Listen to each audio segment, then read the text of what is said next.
fundamentally, what I see my sole purpose on this earth as being is just helping guide others back to remembering who they are.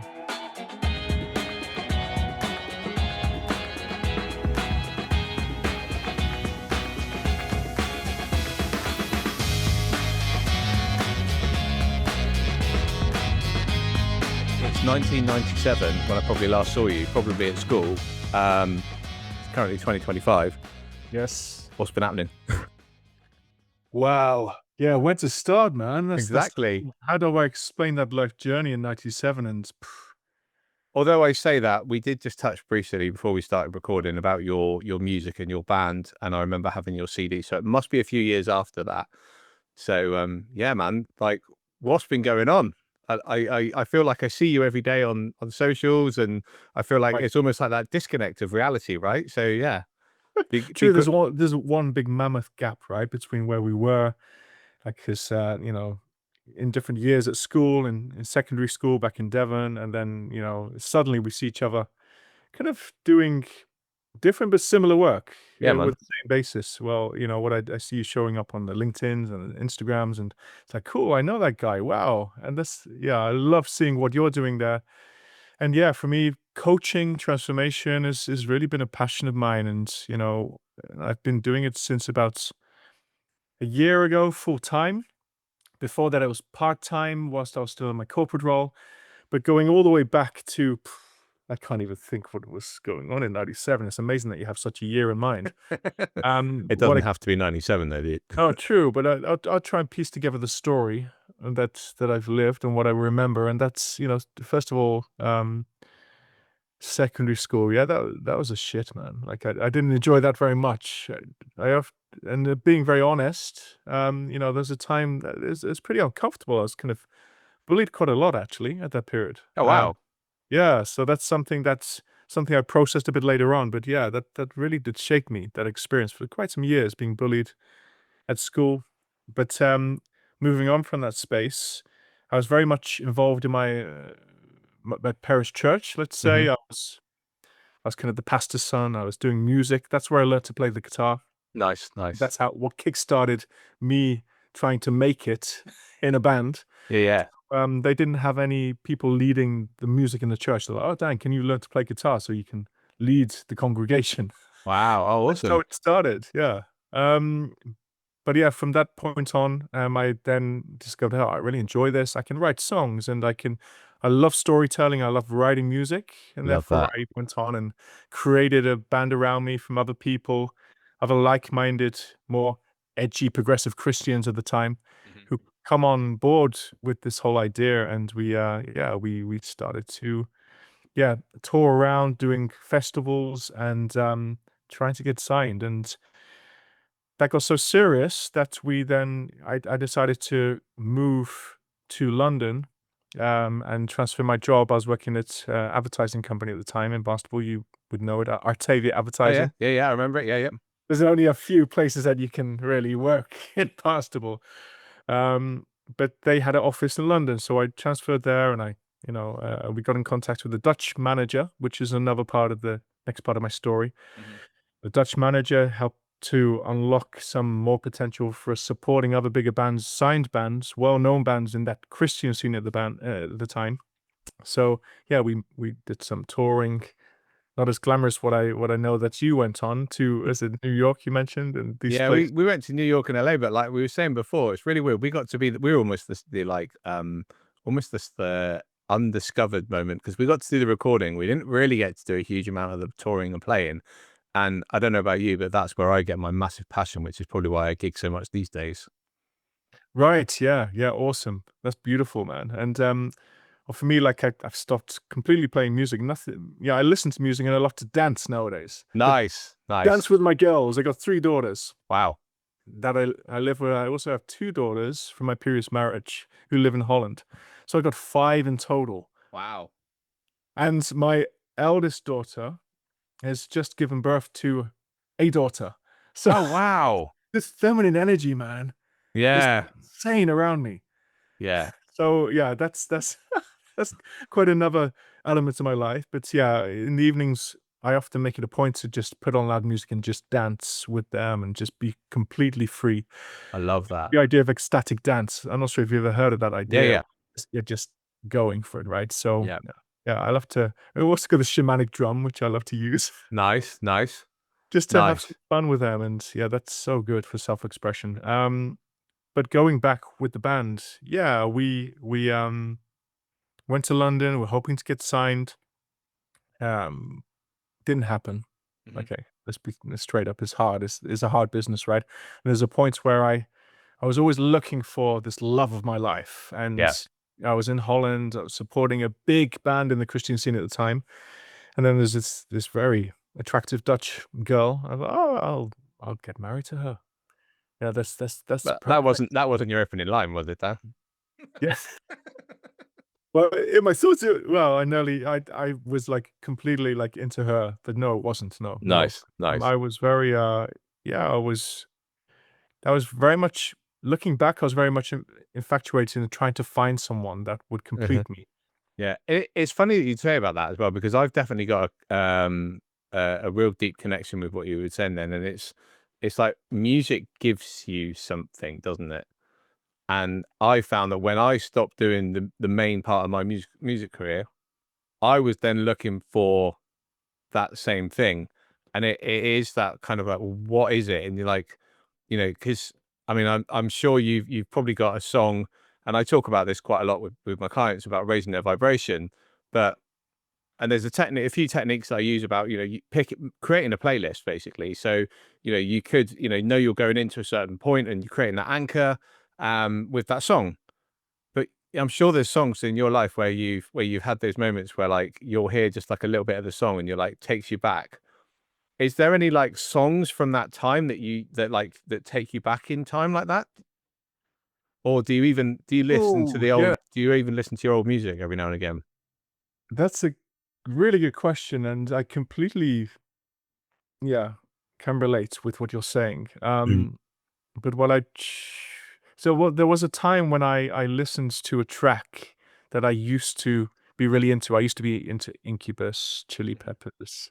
Yeah, that was the sort of music that my band was kind of like modeling on, Mhm. right? It's kind of like emo Yeah, yeah. alternative rock, and yeah, it's like looking back, I can tell, yeah, there's just stuff I was trying to work through when I was writing the music, Mhm. 'cause in a way, it's a therapy for me to unlayer.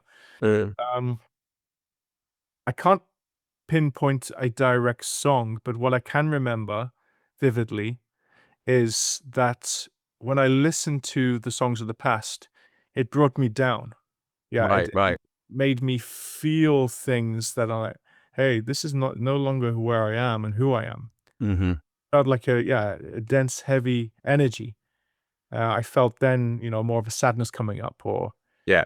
Yeah. yeah, I think it was like a sadness or some fear. So as you say, right, it tapped into me, into some of the emotional armor that I've been Mhm. carrying. Yeah, yeah. But when I listen to those old tracks or go back to the past or listen to Incubus or, Chili Peppers or something similar within the soundscape, yeah, it's kind of, yeah, it's a very interesting one that you talk about, like a music kind of unlocks things or also can pinpoint and help you to deal with things. Yeah. And yeah, thank you for actually raising that one. It's given me It's idea. it's interesting. The reason I say it is because there was I was looking for I was trying to, like the ever creating, let's try and create content for social media and so forth. And I was just walking around going, I believe, I believe. I was like, that's one of my songs. Why am I singing that? And the lyric was, I believe things happen for a reason, like a storybook, there's always an ending. Yeah. And I was like, oh my God. And I then went back. And the reason I asked it is because I'm knowing that you're a keen songwriter and you used to write long songs. Yes. I've gone back and unpicked some of the lyrics I've written and gone, oh my God, there is a little boy crying out for stuff. Yes. I wrote a song called Chosen Blood, which was about basically you can't choose your parents and, you Mm, know, mm. I can't think of the lyric now, but it's completely escaped me. But there were lots of lyrics in there, whereas actually my own childhood kind of moments of trauma that I was writing about at the Yes. time, I didn't even realize that was what the meaning was. But reading back now, I was like, oh my God, like it was there the whole time and I never saw it. So yeah, mate, I loved it. I love that you talk about that going back in that armor. Yeah, yeah. So now you brought up a space that I kind of didn't quite flag when you initially asked the question, but there's a song that I wrote called "Disconnected," Hmm. right? And yeah, again, what you're saying, like, the song, what it states in the song is like, I feel disconnected, I feel dry, my soul is being tortured. I was very deep. I was always very Hmm. philosophical. I think that's Hmm. part of the reason why I think I was bullied a lot in school, because I was always this guy saying, "How are you really feeling?" So like, Yeah. like I know all these people like, "What a weirdo! Like you're talking on all this weird shit, man. Like, are you taking stuff?" And I'm just like, I was like trying to express my feelings because I knew at school, and that's why I can help clients today is because I've Mhm. always been very sensitive and very highly intuitional with senses and Yeah. things, and I saw things. So when you raise that in a playground, of course, everyone's trying to be like, prove themselves and act cool and be the cool kids, and the cool kids were always the ones that, were taking the drugs or smoking or trying to get out of school, and Hmm. we knew the crowds, right? And I was always in between that crowd. Hmm. So I was the guy who was being picked on, but like, yeah, when I was looking at the songs, like, yeah, I always wrote very deeply. So there's one called "You Blinded Me All My Life. You blinded me when I came close to the light." Well, I thought Oh it was wow. fine, but it was like, damn, like, it's yeah, that's got such a deep meaning within it, Yeah.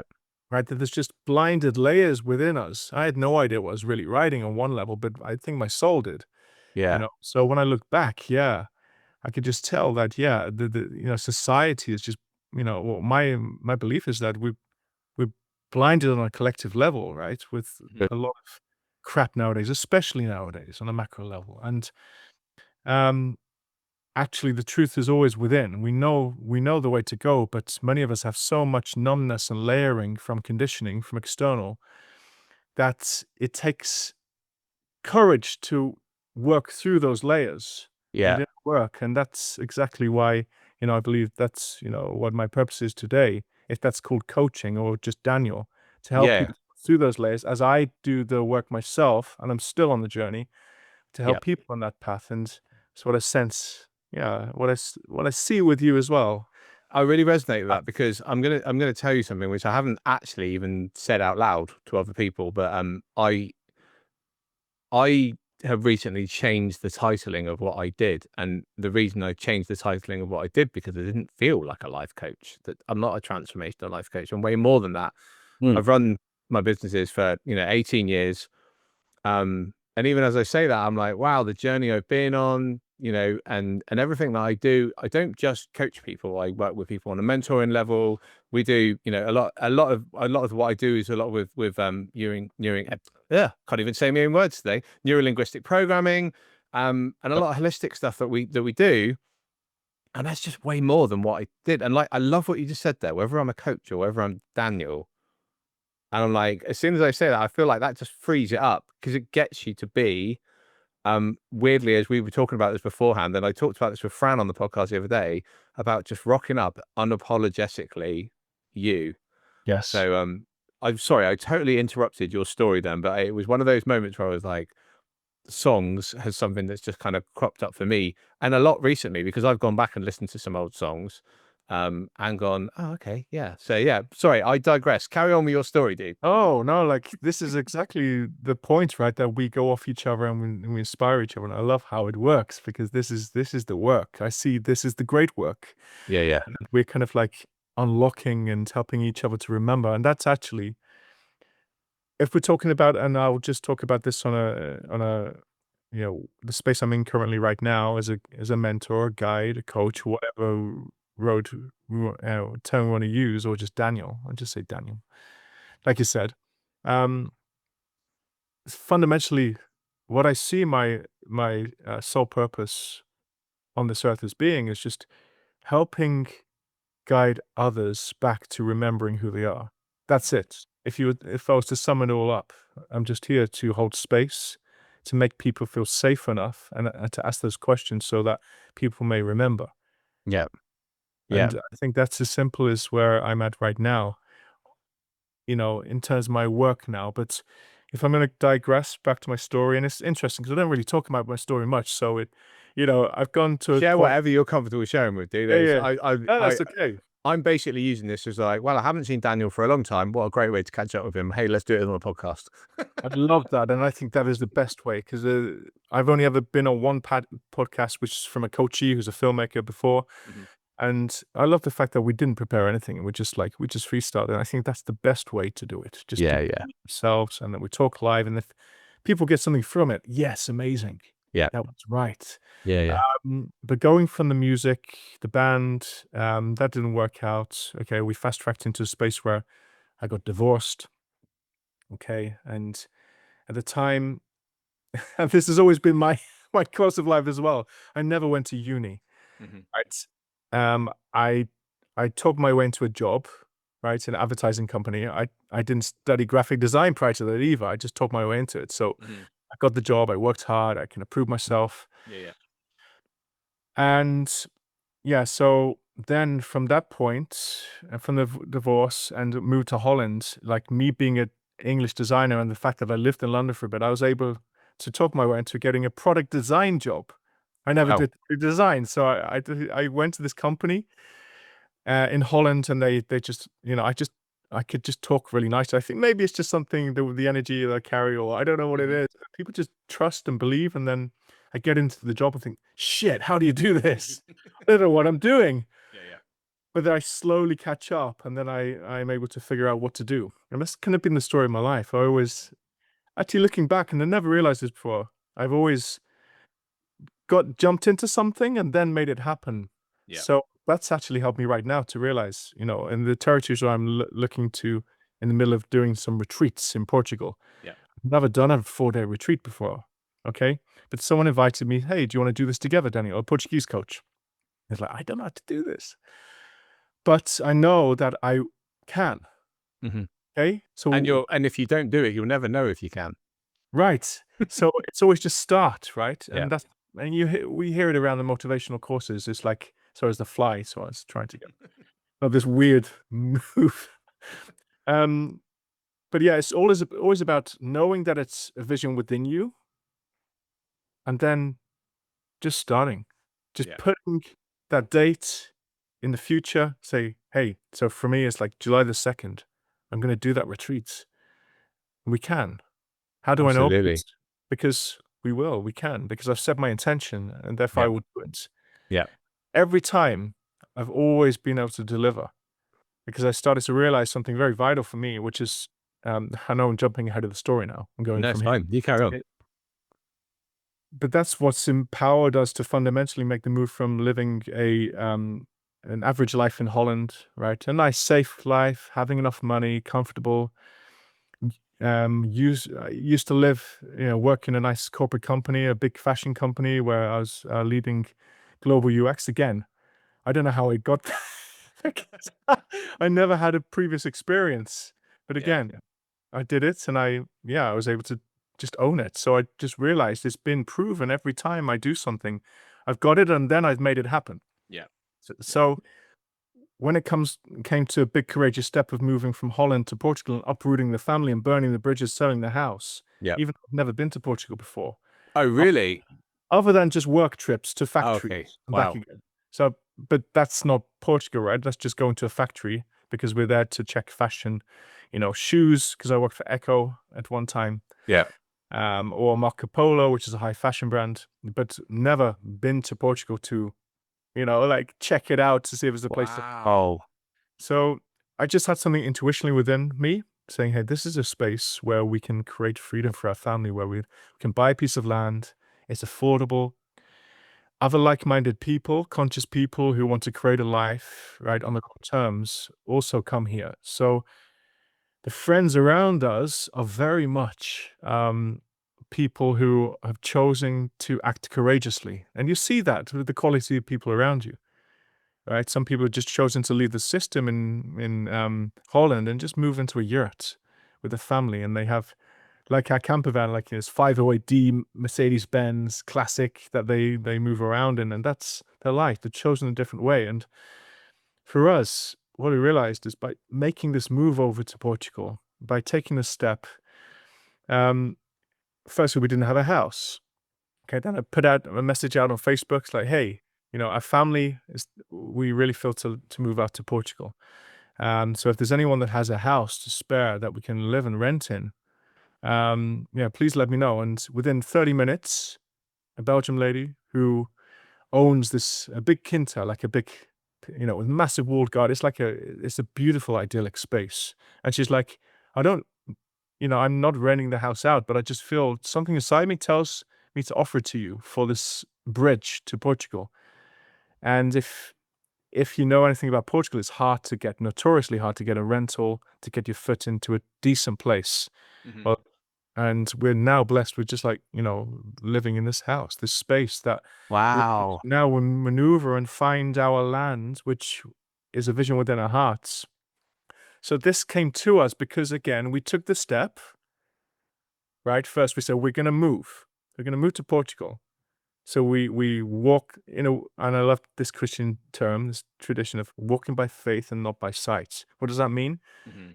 To walk using your inner vision as the guidance, the choice maker, and then letting your mind figure out the bits that need to be done around it. Yeah. But if you do that, then the universe conspires in your favor to make things happen. So it attracts. So therefore, you become magnetic to the things you do want because you're aligned and you're taking action from your inner vision. And that's what I know to be true now, Yeah. because I'm living in a real time with the fact that we're in this house. It's insane. Like people come and say, "What? How did you get this?" But I don't, because we just asked and then it came. Do you know what we talked about this? Go back a few episodes ago. I had Ashley Leeds, who's a LinkedIn guy, does talks about doing 15 minutes, and he talked about going. He was in Cornwall. I think it was Cornwall doing he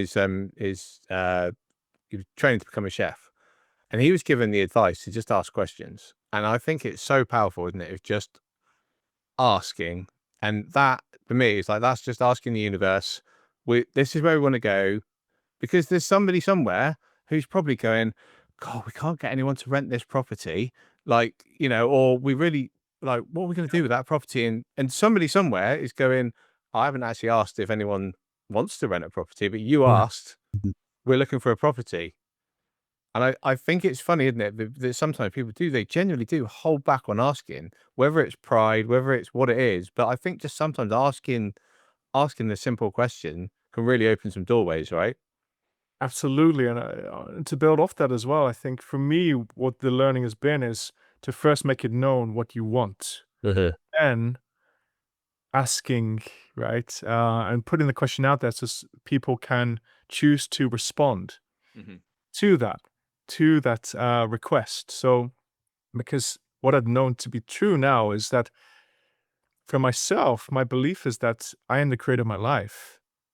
Right? I am the creator, and that means either whether I choose to stay stuck on a loop in my life doing the same old shit, Hmm. different day. And like was it Einstein that said that is the definition of insanity? And you probably know this code as well. It's doing the Um, same thing and expecting different that's it. results. Yeah, yeah, yeah, yeah, Yes. yeah, But how many of us do that and then get frustrated and pissed off? Like, oh, yeah, why don't things change? Why aren't things different? yeah, yeah, Because you're choosing that on a subconscious level. So you get what you choose. yeah, And that's what many people, and that's the hard truth sometimes. yeah, We're choosing that on some degree, some level, and it's up to you to actually open up the space and go inwards and to make it clear. And even though I'm not there yet, because right now I think my biggest challenge is to really let go of the corporate modeling that I've been driving hard, hustling, grinding. And yeah. I'm still using that modeling So within. how long have you been out of the corporate world then? I've been out of the corporate world technically since April because in in February, there was a strategic restructure within an organization, like a lot of tech companies that Mhm. you see. I posted about this often on LinkedIn. There's like I think 80,000 workers let go in the tech industry in March alone, and that's Wow. just the tech industry. But that's the reality because AI automation is the first industry to be shaped where they're putting decision makers as AI bots in now instead Wow. of because it's a lot cheaper, right? It's a lot more efficient. Hmm. It's a lot more accurate, Yeah. dare I might say, short-sightedly. So, I was part of the earlier round of that within a customer experience CX global team. We were managing global fashion Echo, and Echo is much bigger than we give it credit for. It's a massive brand. It's like a 2 billion company, or 1.7 billion to be accurate, Wow. and it covers the whole world. And they're actually very trendy, believe it or not. Echo shoes. We know it to be this boring old person's brand, but they're very hip in in Asia, Yeah, yeah, yeah. America, and the quality is insane. But yeah, I was let go of my role there. Prior to that, I was good friends with the vice president in digital. He's the one actually that, and this is incredible. Like again, this goes to show, let your needs be known, and it will be given to you. So I was on my 40th birthday. Okay, Mhm. I was in this role, and I was speaking with a good friend of mine who is a successful business owner. And I was like, I really have a passion to be a coach, or to really make, or a psychologist, but I know I'm in Holland, it's going to be difficult, with English speaking clients. But the coaching is more doable, and to get a degree in that, but like it's really expensive to do a degree. I don't have the money right now. Mhm.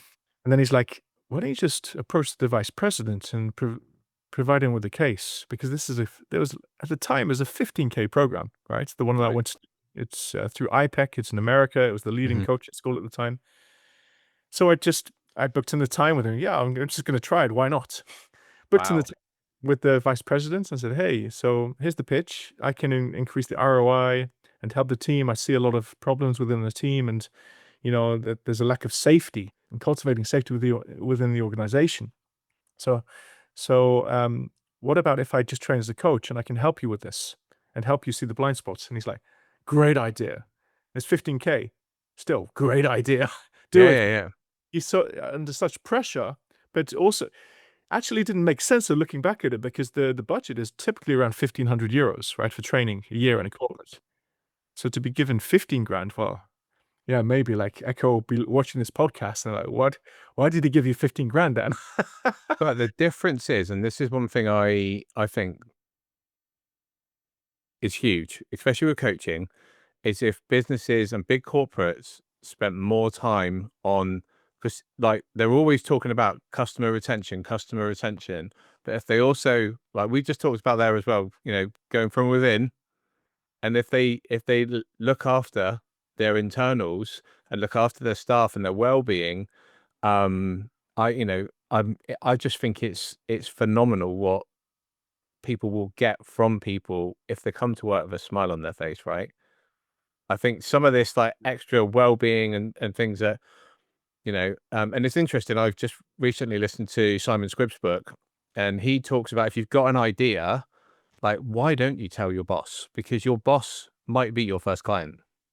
Yes, And absolutely. I love that. I love that. That's it. I think the whole basis that you can come back to is just let your needs be known. Be clear about who you are, because what happened in this company is I was so transparent about to my vice president. Well, I might not be here. Well, I'm looking. No, I even said at least within 2 years' time. Okay, I plan to have my own coaching business. Mhm. So my future isn't in my global UX role, global lead role. It's actually to Mhm. be a coach, and I aim, and I will have my coaching business in 2 years' time. And by me saying that, it's what many people dare not to say. Yeah. Most people just don't say anything and they find another job. Yeah. But by doing that, you increase the trust by being clear and letting your needs be known. And if he found it a problem, I also realized for myself that, hey, then it's not the right job, because I want to be within organizations that are championing me and my potential Yeah. and transparency. If we can be transparent with one another, they're the places that, you know, the company will benefit from you then, right? Because Yeah. they know that you're all in, that you're transparent. Because I also told him I'll be fully 100% committed, right, to my role. And he knew I was, because he saw the results. He saw my Yeah. leaning. He saw that I was proactive in my role. Yeah. So Yeah. this is a space, right? And that's my encouragement to anyone in a job role. Just be proactive, take up your role, and be honest to you and your boss, because by doing that, it only creates more win-wins, and Yeah. it gives you more energy, and it helps you to accelerate on your own life path. And also, if you were to speak to your boss, and Simon Squibb talks about this as well, and like he turned, you speak to your boss, whether it's a guy or a lady, and you're like, this is my intention, and that's not great for them. That means that that's great as well, isn't it? Because it actually Right. shows that you're in the wrong place anyway. Yes. So it's almost a confirmation that what you do want to do is the right thing. And I think that's part of it. I think so many people these days are their fear of the unknown. Mm. Um, but yeah, if it's something that's so deeply passionate, you're so deeply, you're proud about what you do, who you are, what and why you want to do it. I think that's where yeah, I think it's great. I love that you did that. I love that. Yeah, man. Well, and it comes from like years of like building up right into understanding. Because there's a point where I got to an authority within myself, Mhm. and this was also going through another experience, which I took as well. I think was it that time? Yeah, just before that happened, I went on an ayahuasca journey and experience. Oh, wow. Okay, so that's something that I really felt called to deal with things. But first of all, what I want to mention is um, you the more you action from this, hey, I'm just going to take a step of faith, the more you build a confidence within yourself and know that every step that you take that is aligned, that is within you, that you know is your voice, like this is what I really want, and you give more space to listen to that voice, you know that you can't fail. And this is the payout. This is the line that I it really hit me in the last, I think 2 months ago. It's like I have nothing to prove. No, no. Let me capture that again. What would my life be like if I had nothing to prove, yet everything to gain? How would I show up? Mhm. And that is something I ask myself every day. Ah, that's a great question. And with that, it's like my shoulders are, and I'm just able to just lean into my unapologetic self, like you mentioned, right? Yeah, yeah, That's powerful because when we go from that place, nothing can fail. yeah, Failure is an illusion, I believe, right? Failure is just yeah, learning what not to do or what to do, yeah. One right? of the presuppositions of NLP is that there's no failure, only feedback, and I love that because it is Yes. that kind of like what is you probably read the post I wrote the other day about the if you knew then what you know now, would you still do now what you do? And you Right. probably would you'd hide from the future if you had already seen what was coming ahead. If you knew these things were going to happen, you would be like, "Oof, I'm going to go left." For sure, but you'll miss all the learnings and, on that level, like, that path isn't necessary. Everything that you've done up to this point was my belief is that it was the necessary path to make you who you are today. Yeah, So for me, that looks like, when I was a young child and I didn't go back to that point, but to a place where, I had a very unstable childhood. My mom at the time was an alcoholic. Okay. And, that led to very unstable environment, not knowing, right? And I can remember reading something about your own story where you shared something in a yeah, similar space. yeah. So mine was the other way around. My mum was very heavily involved in the church, and my dad was the alcoholic. Okay.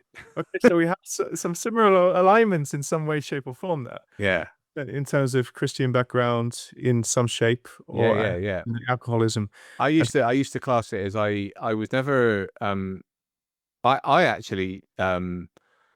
I actually found entrepreneurship in the church. Um, and wow. it was they used to do tradecraft, which was like they used to sell like toilet rolls, and after the church was finished, um, they would do this little like craft. It was like a corner, and they sold mints. I remember they were better than strong extra strong mints. They were thicker, and I would always buy a bag of them. And I swear to God, Monday morning I'd be like, "Oh, I've had too many mints yesterday." My belly was always feeling a bit worse for wear, but I saw what was happening there. And I was like, wow, this is a really amazing opportunity for the church to make some extra money. And I remember looking at it thinking, wow, how can I do that for me? And it was actually from going to the church and seeing the way it was run with the coffee mornings and stuff like that, that you remember Tiki, the surf factory down in Yes. Bellator? Yeah. Yeah. Yeah. Yeah. I Actually. went down there. I still to this day don't know if it was Tim who was who was the owner of Tiki, but I went down there one day and I just said, I was like looking at a wetsuit and I said, "What do you guys do with all the offcuts of all the wetsuits?" And he was like, we just these." He's like, "Got bags and bags of them." And I was like, "Do you sell those?" And he was like, "No, why? Do you want some?" And I was like, "Yeah." And he gave me a bin bag full of these. And the following morning, I went into school with 5 of these wristbands that I'd made out of, and I even now know, I can even remember how I cut them so that you could cut a slit in there and you could join them together. Wow. And I was selling them for like 10p or something. And it got to a point where I was like, my mum was like, "You've really got to stop going down to Tiki. We were getting bin bags full of," and I was just selling them at there. But it was because I'd seen the almost the exchange of money for goods, and I'd seen the way that happened as a kid, that I was like, "I wonder how I could use that for myself to help me grow." I mean, I probably only just bought sweets with it, if I'm completely honest, but it's really funny because I always think about learning about, and funny enough, this was wasn't something I was going to ask you, but I'd love to know your take on this, having children yourself. But it's where I first learned about money and almost learning about the value of money. Mm. And as I've got older, I've realized that I care less about money and more about experience. And um, we were talking about this the other day, and I said to someone, I said, "It really worries me that my daughter isn't really going to see money." And they were like, "What do you mean?" I said, "Well, the physicality of money isn't there like it used to be. Everything's on a card. You tap your phone. And I feel like there's a disconnect with value of what things necessarily cost. And I don't really like that. I've always had a bit of a negative feeling with money because of, I was brought up with the, as long as you've got enough money to pay the bills, that's all that matters. Money doesn't grow on trees. Money goes to money, that kind of mindset that I was kind of brought up with. But I felt like the church for me definitely almost impact. They used to do jumble sales, and it was all this stuff you could see that like people come together, they bring stuff together, and then the church made money, and it was like, oh wow, okay, this is actually creating. I saw it as I can see the opportunity of this with the church and how this is, And I remember there was sponsored walks or stuff like that, which was to raise money for events or so forth. So I weirdly digress over to the money thing, but how does that sit with you when it comes to like um bringing up children? And you said you got 5 girls. Yes.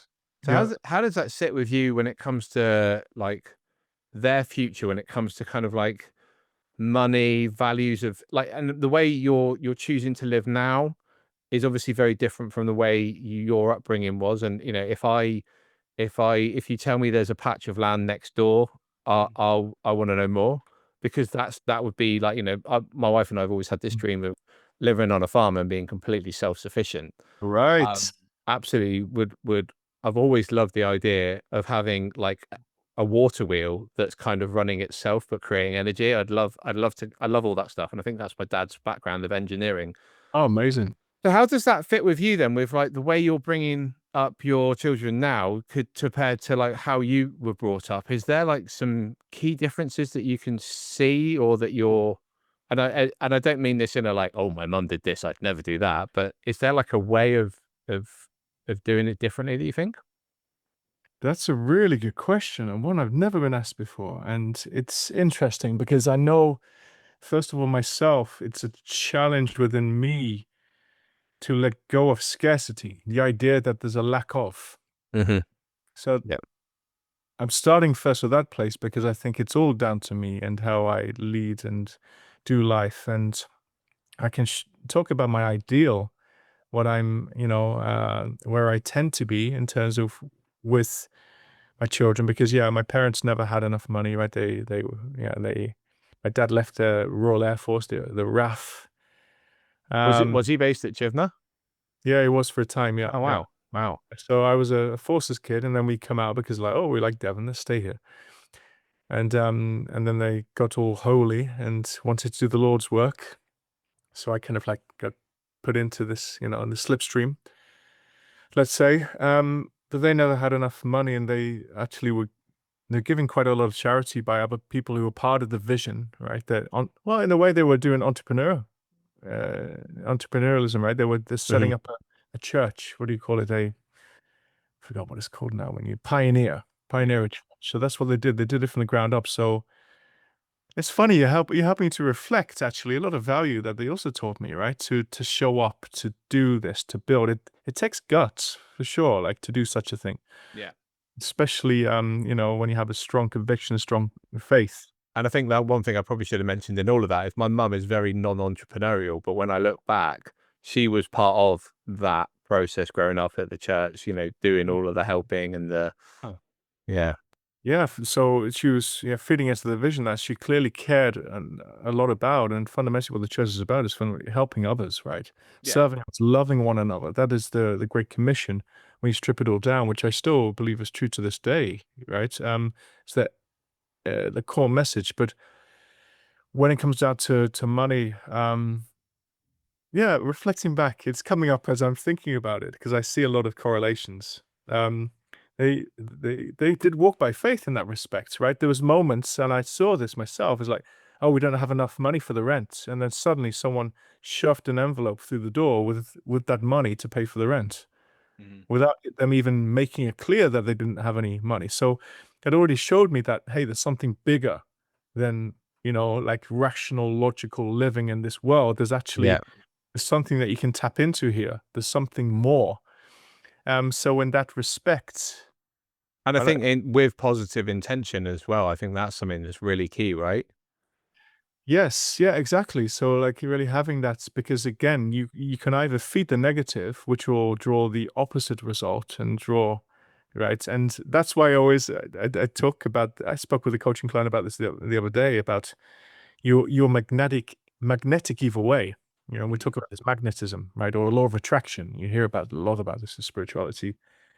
But it's very true. What you sow, you will reap, right? That's the Christian tradition. So, when we are feeding the wrong wolf, if you got a white wolf and the black wolf, you're feeding the black wolf, you're going to get what that black wolf has within its nature. Mhm. And, and for example, you might notice there's always someone in your life who's very, very unlucky. It's like, damn, poor guy, nothing ever right goes for them. Such bad luck. No, it's Mhm. not. No, Yeah. it's they're choosing that. Yeah. And this is the thing that people find it hard to swallow in that respect because it's down to a lot of conditioning and not a lot of, heaviness.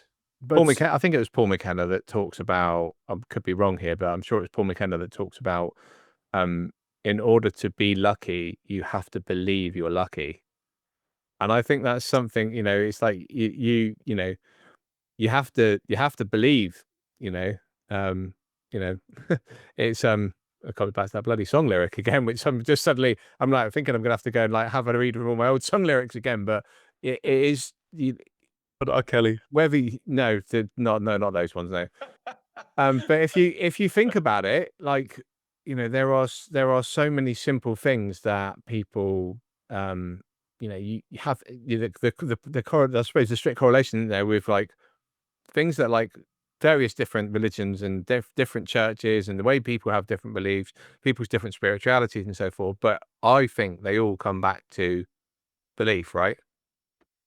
Yes, fundamentally, or belief and then walking in that. So, like I said, my favorite saying, and I keep on coming back to it, is like walking by faith, not by sight. Hmm. It's not just only belief.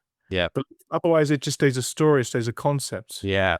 But it Yeah. has to be grounding that, and also the power of your words. Don't forget that. I think in the Bible it says the power, life and death is called. I'm not saying this correctly, but it's this to the same sum. Hmm. Oh, is it the power of the life and death is caused by the power of the tongue. So, Hmm. however we can speak life or we can speak death. Yeah. And there's a very tangible experiment that you can take for this. Hmm. And you might have heard of it yourself. It's called the rice experiment. Right. Not heard of it. Um, No. yeah, this is very interesting because I know a number of people have done it. I first heard of it, through YouTube. I thought, oh, this is very interesting, right? But this goes to show literally how powerful your words are. Mhm. So the experiment is that one jar, right? No, it's three jars filled with rice with the same circumstances, right? Environmentally, one jar has the word love on it. The second jar is a jar that you ignore completely, intentionally ignore, and the third jar has the word hate on it. Right. Okay. And every day, if you do this for a month, you speak love and you feel love and you're consumed with love and how much you care for this jar of rice that is love.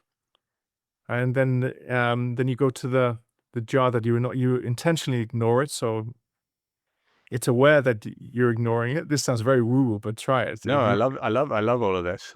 And then the third jar, you're speaking the vilest, angry, hate. Everything is projected towards that jar. Like, no, hate you. I wish you were never there. What you'll notice over the period of the time, and this is what has been given on feedback from a number of people I know as well, and coaches that have tried this, is the jar that has been given love is fermenting, it's bubbling, it's white, right? It keeps on going. Now, some people even tried this 6 months longer. Okay, and it just only improves. The second jar gets dry and starts to fester. Okay, it's getting very like there's no all the life's being sucked out of it. The third jar is being is alive, but it's alive in a putrid way, a black, Mold and fungi yeah. mold. It's taking a different life than the white jar. Okay, so this is fascinating because this really goes to show on a tangible level the power of your words. And if your words are that powerful, imagine think about every area of your life, how you speak to the even if we say I love you, but we don't mean it energetically, if we don't mean it, we say I love you to a wife just because we say it, because it's just a familiar thing. But Mhm. actually inside of us, like, just leave me, yeah, I love you, yeah, see you later. Like everything goes on our intention and what we speak in our life, because our life is fundamentally a reflection of who we are inside, and our reality is created that way. That's what I really believe. How do That's I know? why my father-in-law's plants grow so well then, isn't it? Because he talks to them positively. So it sounds funny, but fundamentally it's true. Yeah, Yeah. like it makes so much sense. And a lot of indigenous cultures knew this and knew that, nature, in order for things to grow, to thrive, we are in connection with it. And, our bodies are from, right? I believe our Mhm. soul is from another space, and that comes in divine union. Okay. Um, to be a human, what it is to be human. Right? But yes, like we are here and we are creators and we have the power to give and take. Yeah. When we Yeah. realize that, step into that authority fully, man, there's a lot that we can do. And it's you can certainly buy that land. And we're here now, right? Yes. We're here now. That's the key thing. So, Yeah. so Dan, tell me more about like how do you work with people nowadays then? Because obviously, I mean the I don't know about you, but the corporate world for me feels like so far away from where I am now. Like, tell me a little bit more about like how you work with people now and how your journey has led you to where you are today. Oh, blimey. So first of all, I really believe in you can only lead people to a place that you've gone yourself, fundamentally. So as much work as I've done myself is as far as I can help people in their awareness, Mhm. to that level, and that's confronting for me a lot sometimes, so I know there's still work to be done, but there will be to the end of my days, so that's clear. It's a whole life journey. Um, so one part is what I realized is there's been authority in me stepping into making the move to Portugal and living a life in real time. That's been the first thing, and that's helped me, and to really step into my authority on a content level, step into, and I see content as spiritual. I Mhm. see that every time I'm doing this messaging, it's actually self-development, it's personal growth, it's me wording down things so that I can grow. And that Yeah. also took away the allergy I had with content. Oh, I don't want to be another one of these people, But Yeah. Yeah. if I show up authentically, if I'm showing just um and I'll be honest as well, I leverage AI in this space as well because I believe that AI is there to serve us. It's not there Mhm. to lead us, but it's to serve us. So I use AI in the mix as well because that helps me to really actually serve my clients more powerfully. If It's we also do great if you're this, like you just said, you did that quote from the Bible a moment ago, and you were just saying, it's like, well, actually, if you're like, oh my God, what is that quote? And you wrote the quote down and you said, like, I'm trying to remember what this quote is from the Bible, like where it is. Mhm. Like in the old days, Daniel would be like trying to find that passage before he talked about it. Whereas now it can guide you, right? And I think that's the thing, is how you use it. And I think that's the powerful thing. exactly for it to serve. So I help that with serving clients, but so going back to the point of first of all, it's me.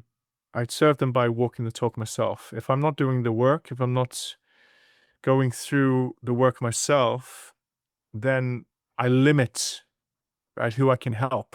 Hmm. So, like, for example, I went on a 4-day retreat a month ago, and that was a lot of energetic work. It was dealing with my emotions. It was going through projecting anger, and there was one part where we were in pairs, and I was just like, okay, just let your anger go 100%. And there was so much anger within me. There's so much fire if we're going to look at elementals. Yeah. Okay. And what I noticed, actually, what I wanted out of the retreat, out of anything, was to come back to more my emotional side, that I could feel more emotional again, come back to my water within me, that I could cry. Yeah. And I didn't know how to do that. So I Hmm. was very aware on a coaching level, and I have ability to be very insightful in many ways, but I'm so in my head a lot of the time. Okay. Hmm. I forgotten about my body. So when I went on this retreat, I was shouting, projecting this anger. There's all this.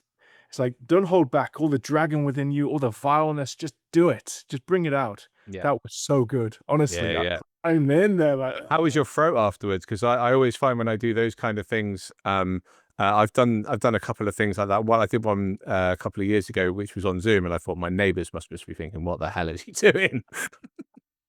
Yeah, it's kind of freaky. So luckily, it was an environment where we were held and we could do that. But what happened is the moment let go of all this anger, which I saw was a layering energetically of me, it gave space for me to cry. Hmm. And the moment I was doing all this anger, and then this other guy was projecting back anger at me, his own anger, I suddenly had no anger left. And then I suddenly saw myself switching to my younger daughter. Oh wow! Seeing me projecting the anger from the other guy, I was that guy projecting anger to my younger daughter.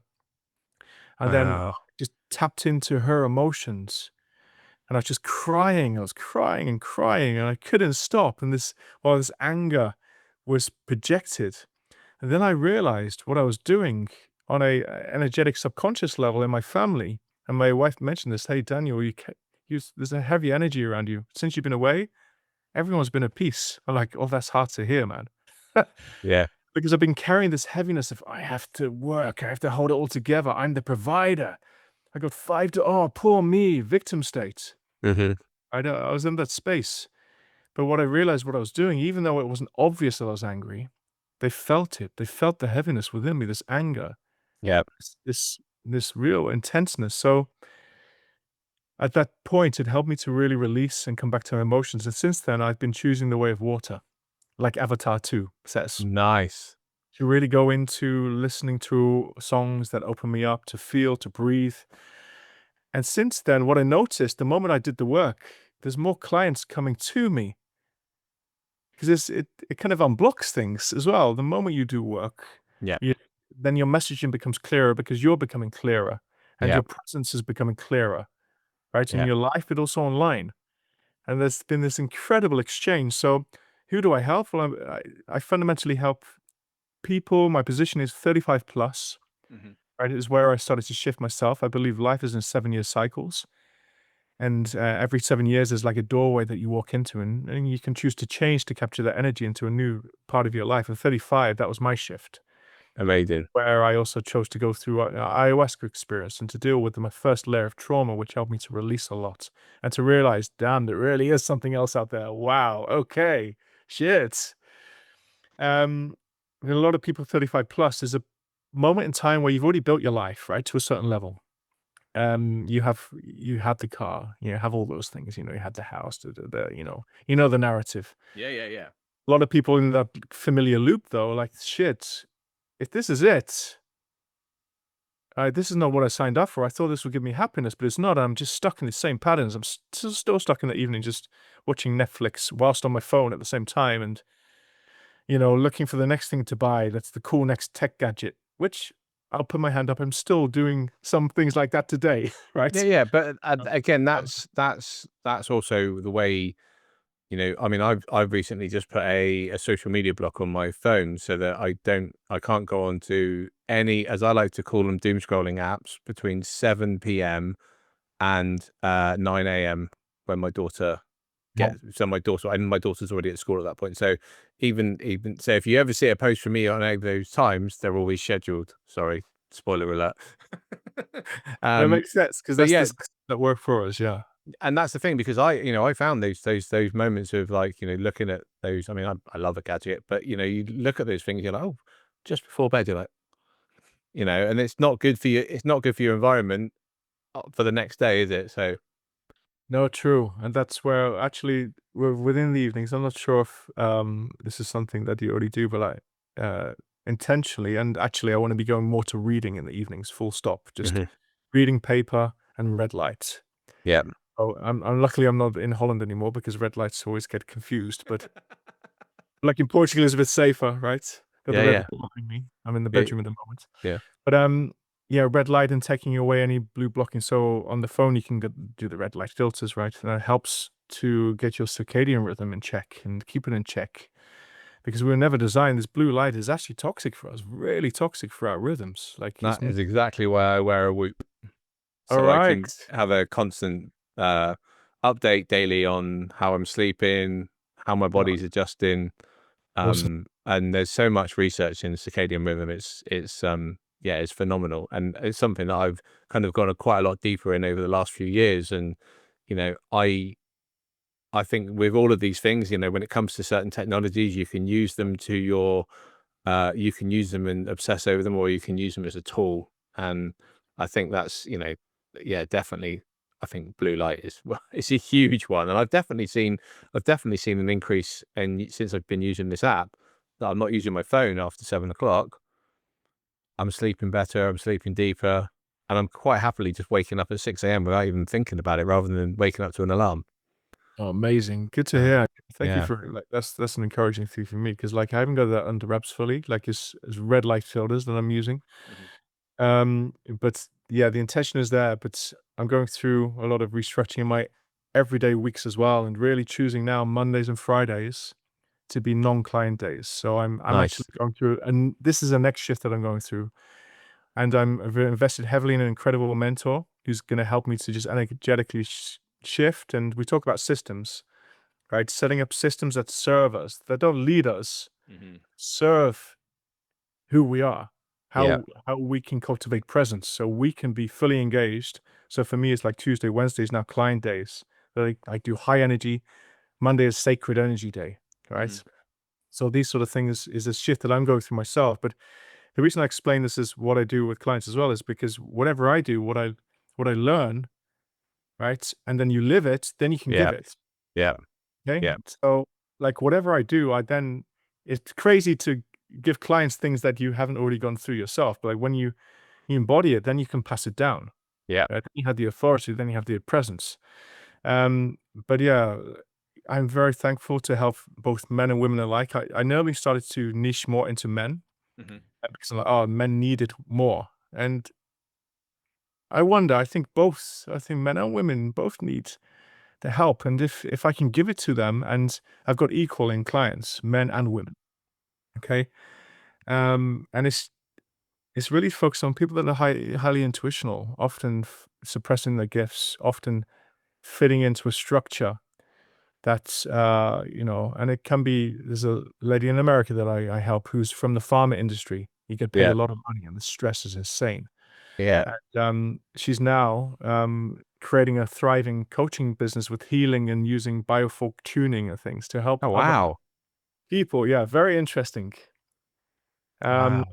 to help people in the pharmaceutical industry, right, to really make a shift themselves. So I help people fundamentally, first of all, in a transformational level, right? And secondary, if they need it, I help to set up their systems in a way that, puts their sort of acquisition systems in place that serves them, that is aligned with them authentically, right? So I would never do, for example, business coaching solely. Yeah. I would always do it secondary after I've gone inwards and deep with them, Yeah. and then see if we are a fit for the second part, because that takes a lot of effort. I'll be very honest as well. Yeah. Yeah. The business part it takes energy from me, so I only do it for a few people. What I really love is inner transformational work, and that's where is an ease to it. Yeah. With people who want to leave corporate or who are just left corporate, feel stuck and don't know, Yeah. there's something still going on in me. Okay. And there's often a lot of clients that I realize now from going on the journey with them is that they've been in a tech leadership role or a creative direction role. And the outcome has been that they leave that role to become a coach themselves or a guide or a mentor in a Yeah. different purpose driven way. Yeah. So that's often people that come to me. I just realize in hindsight that yeah, they're in a transition, they're in a shift, about to move into the next phase of their life, but they're like, "How do I do that?" Yeah. And it's just about cultivating that love, right? Coming back to Yeah. loving yourself, as simple as that. I love that. I love that. I know we talked about I've got a podcast coming out in a couple of weeks, and yeah, showing love, and love and appreciation and so forth is something that's definitely become a bit of a theme over the last few weeks. So Dan, how can people like find out more about you? How can people connect with you? How can people join you on your journey? Good question, Andy. Thank you. And for me, I think I'm most findable on LinkedIn. Yep. Okay. I go under the name of, I think it's on LinkedIn handle is Daniel Philip Wilcock is my like full name Yeah. Yeah. on my LinkedIn handle that I put myself down as Daniel Phillips on my LinkedIn profile, or Instagram, which is I am Daniel Philip. Cool, man. Cool. We'll put those links in the show notes and stuff. But yeah, I definitely urge anyone who's looking to do any of that deep inner work, and especially like if you someone who resonates with what you're talking about. I mean, I think so many of us. It's funny when you said over 35 and coming out of corporate, but I think there's so many people that will resonate with the stuff that you've been talking about today, especially even hearing from your journey. So really thank you so much for sharing that today. That's brilliant. And yeah, I look forward to one staying in touch with you a bit more as well now, and maybe even finding that little patch of land next door. Who knows? Yes, man. My encouragement to you is just like run with it. Run with what's in your heart, man. And it's like nothing is off the table. If you believe it to be so, it can be so. I And love that. jump into it, and we'll definitely stay in touch more because I really appreciate you as well. Thank you, dude. Thank Honestly. you. And that wraps up today's episode of the Coffee, Chaos and Confidence podcast with me, Coach Casey. Thank you so much for listening. If you enjoyed today's episode, please make sure you like and subscribe. It helps other listeners find the show. Also, go and check out the show notes to learn more about my incredible guests. Until next time, make sure you chase your dreams without limitations.